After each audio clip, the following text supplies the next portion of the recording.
And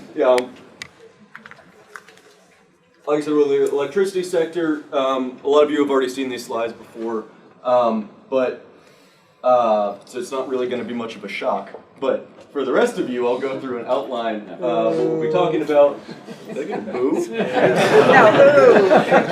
Very clever. All right, we'll go through just a background of what the hazards are we're facing here with the sector.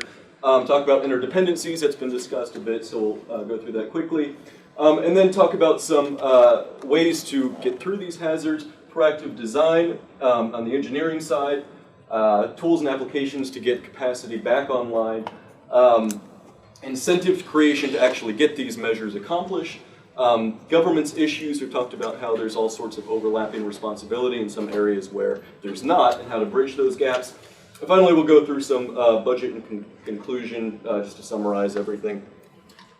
So the vulnerabilities have been talked about quite a bit. There's a whole lot of them for electricity, everything from terror attacks to cyber attacks, accidental issues like equipment failure. But if you run a benefit cost analysis, the two that we really want to focus on are cyber attacks and flooding from major storms, which is going to increasingly be an issue as the climate changes.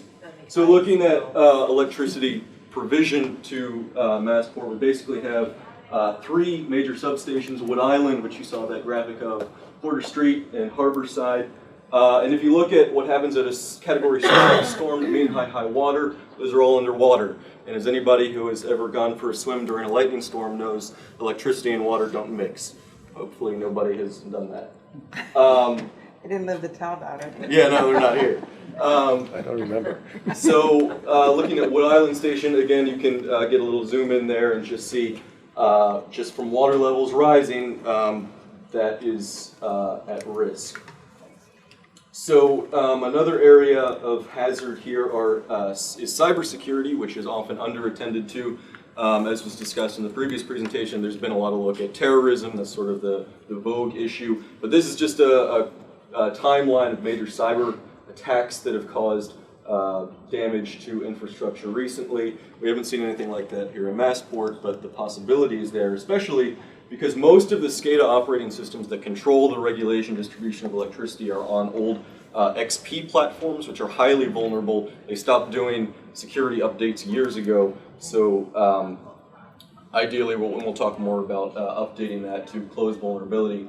Finally, a vulnerability lies in the profile of electricity generation in Massachusetts in general. You can see almost 70% is coming from natural gas. That natural gas has to get here.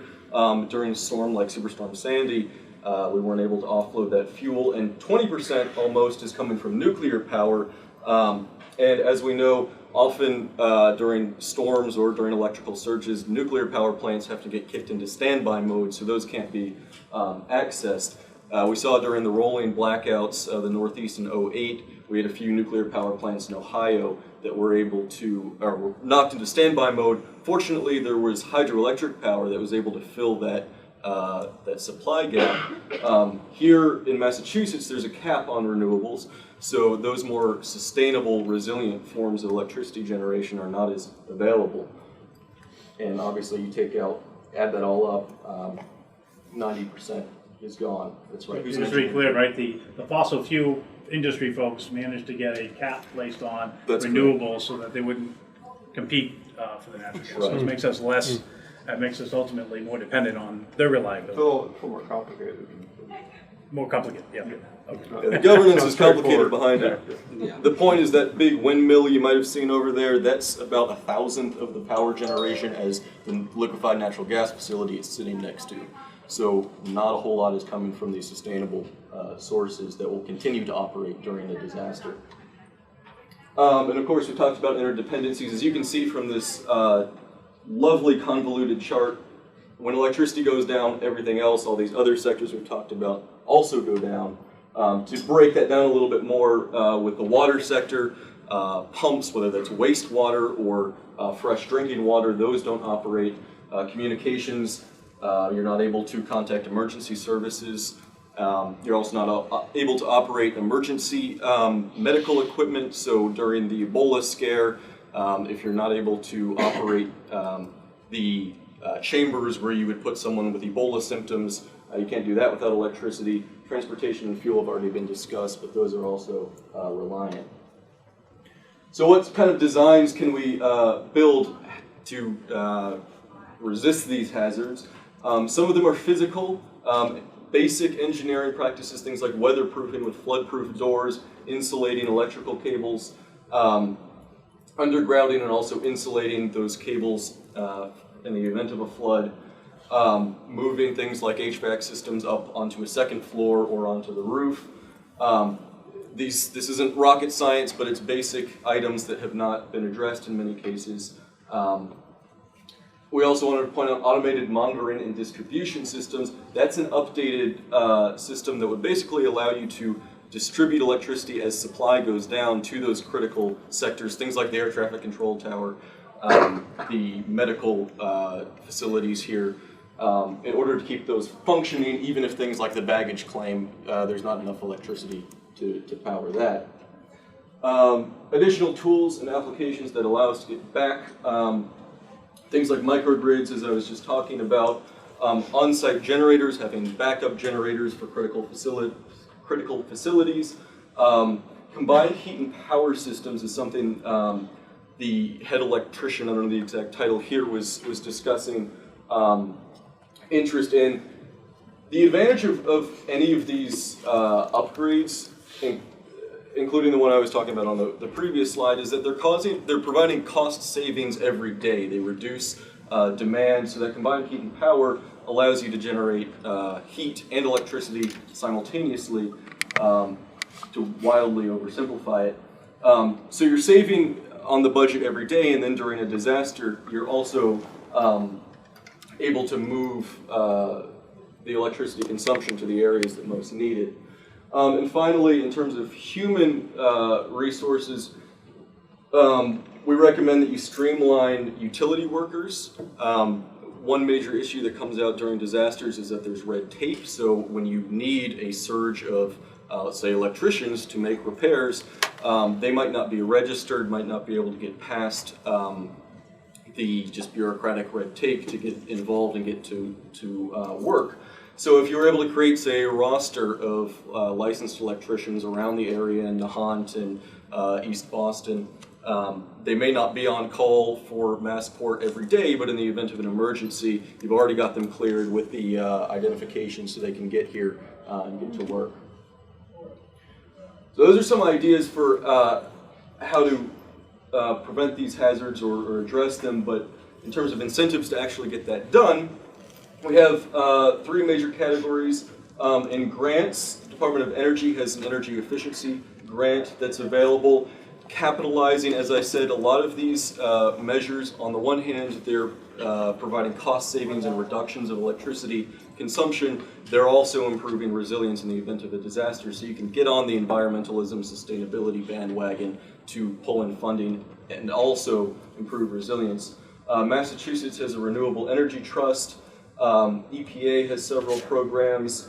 The one at the bottom there, the IVHS certification, would basically allow you to reduce insurance rates by improving your electrical system, so there's cost savings in there. Lobbying, what I'll highlight is the grid mod process, which is already undergoing in Massachusetts, but Massport doesn't seem to be a major player in that. So we'd encourage Massport to try and communicate with the governor's office and see if they can get on board with those upgrades that are going on around the state, including Boston.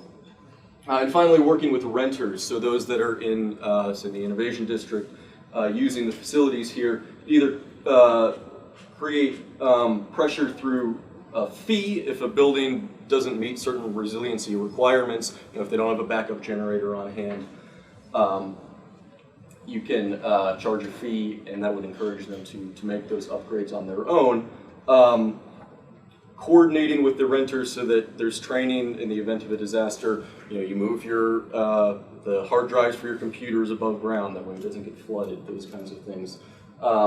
And sharing inventory. So let's say a facility has a backup generator on hand, but they're not able to get their personnel to work during the disaster, they could have a roster that says, we have this generator and we'll give it to the emergency health facility on the airport during that disaster. That way you don't have to have 50 backup generators, you can distribute them around as is needed. To our knowledge, there's not yet a roster of all of those components between renters and Massport itself. So again, this is just looking at how convoluted and interlaced a lot of the responsibility is.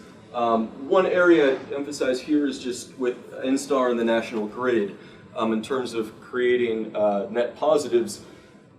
Whenever electricity goes down, that's lost sales. So Massport, being the massive facility it is using thousands and thousands of dollars a day in lost sales. So if you could create some kind of partnership with the electricity sellers to say, look, if power goes down for 1 day or 2 days, you've lost X amount of income. Maybe we could share that fronting cost and back this up on the long term. And those numbers, I think, will show up in our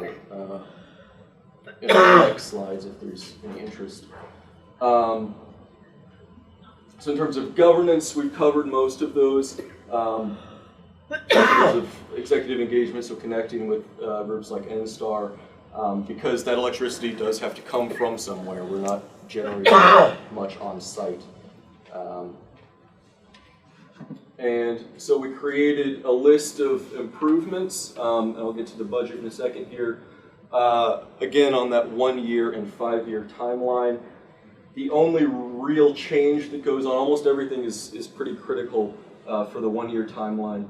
The only thing that we would change for the 5 year is moving from aqua fences, which are temporary flood walls, to permanent flood walls that are a bit more robust, and from battery backup systems to that combined heat and power. It's a bigger upgrade, but it's going to create 1, daily savings, and 2, more sustained function during the disaster.